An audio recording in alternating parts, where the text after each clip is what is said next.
What's up guys, Bodie here, BodieDavison.com, check that out. So today's video, Teespring tutorial. I'm going to go over, I've been looking at some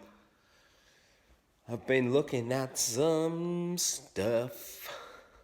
What's up guys, Bodie here, BodieDavison.com, check out my website. So today's Teespring tutorial. I've been checking out some of your sites. There's been people asking me to check out their sites, so I've been checking out some of your sites.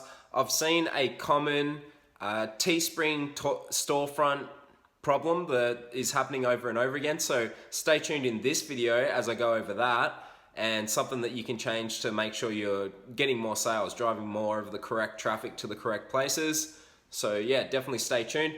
Thanks everyone who keeps liking the videos, commenting. I'm loving to engage with you guys, getting to know all you guys, build up this community. It's been awesome, so thanks for being part of it. If you're new, please hit subscribe and join this community. It's great. Make sure you join my free Facebook group as well, by the way, guys. Dropship Secrets 100K Club. And if you're new to the channel, also have a look around. I've been doing heaps of print on demand, but this whole channel is, I've got a wide array of skills, I guess you could say. I've done drop shipping on Shopify, eBay drop shipping, affiliate marketing, social media marketing at one stage, Amazon FBA videos on this channel. If you check out the channel, you'll see a big mix of things that I've done. So my latest thing is getting into print on demand and teaching you guys everything I'm doing. So stay tuned, check out the channel, and I hope you guys like what you see. Okay guys, so I'm gonna do a screen share, so stay to the end of this video and show you exactly what I'm talking about, but I wanna get straight into it so as to not waste your time at all.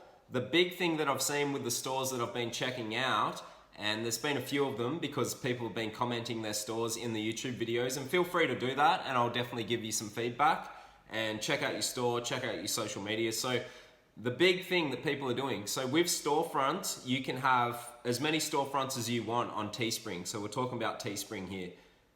When you have these different storefronts, they should be niche specific. So this is the thing that I've seen. I've seen a lot of storefronts where it's like one storefront and then there's heaps of different designs in there. So there's like hunting and fishing and then yoga and then you know, CrossFit. Like there's so many things in one storefront.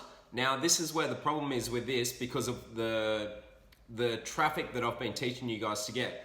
So I've been teaching you guys to build up a Instagram and then use targeted hashtags. If you've been following along with this video series, targeted hashtags. So let's say for me, dog niche. So I've been teaching you guys build an Instagram and a Facebook about the dog niche, and then use targeted hashtags, the best ones for that niche. Then you're driving traffic to your store. You're obviously selling dog clothing, and then they're going through your store, your link in your bio on Instagram, for instance, and then they're going to your store, and then there are obviously traffic that are interested in that niche. Then they arrive to your storefront, and this is where the problem is. So if you have a big mix in the storefront, it's gonna turn people off. It's pretty much your website that you're putting forward to the world. It's just under Teespring's banner, obviously.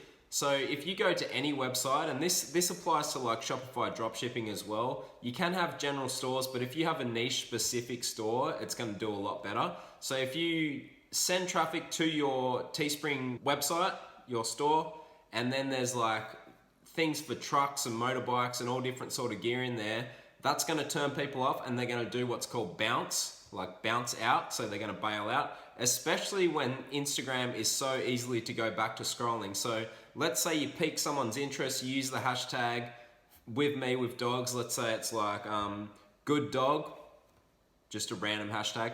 Let's say it's like good dog hashtag, someone's seen something about a dog mum t-shirt that I've got advertised. They've went to my Instagram, they see all these things to do with the dog niche. They click on the link in my bio because it's directing them there to go and purchase the t-shirt or check out the store. They go to the store and then they arrive on the store, so everything's dog, dog, dog so far, obviously, and that's what they're into and why they're interested in clicking through. And then they get there and then the store's just full of random stuff. They're just gonna bounce out. They're gonna bail out of that. So this is my big tip to you guys.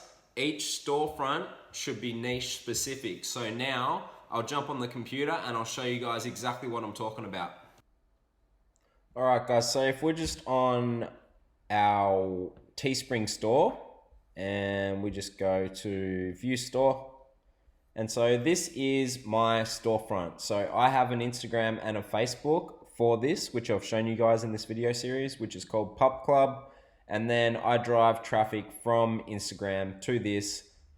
And everything that I post on Instagram is to do with the dog hashtags. And then I'm directing targeted traffic in this niche to this website, to my storefront. And that's obviously warmed up traffic to that niche. Now, if they arrive and there's all sorts of random niches all over this, it's going to be a turn off and it's going to get people bouncing off your site. So what you do is if we go storefronts, let's say you have heaps of different design ideas. You go create new storefront here. You can have as many as you want. So then in this new storefront, let's say that you make it about motorbike store. I don't know, just random motorbike store. Then you're going to build that store out and then you're going to do the whole thing in that niche. So I hope you guys get what I'm saying here. You can't be driving random traffic direct traffic, targeted traffic to a random website. So this is my dog niche storefront.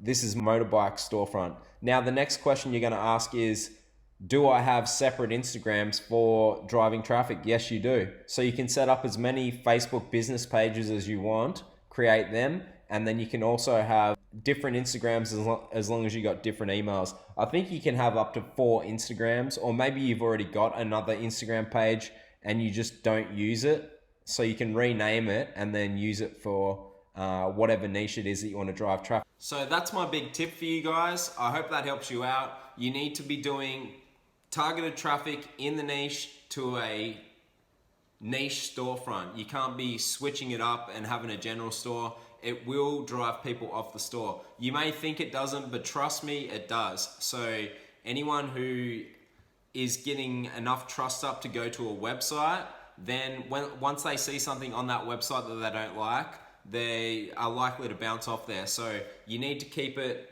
professional looking. This is very true for other websites as well, so Shopify dropshipping, etc. If it's a sketchy looking website or if anything spooks people, they will bounce off there real quick, especially when that traffic comes from Instagram, because what are you doing on Instagram all the time? You're just scrolling. It's so easy to go back to scrolling and then just forget about what you just went to. So thanks very much for watching. Please give the video a like, comment below if you have any questions on any of that, and make sure you hit subscribe. I'll see you guys next time.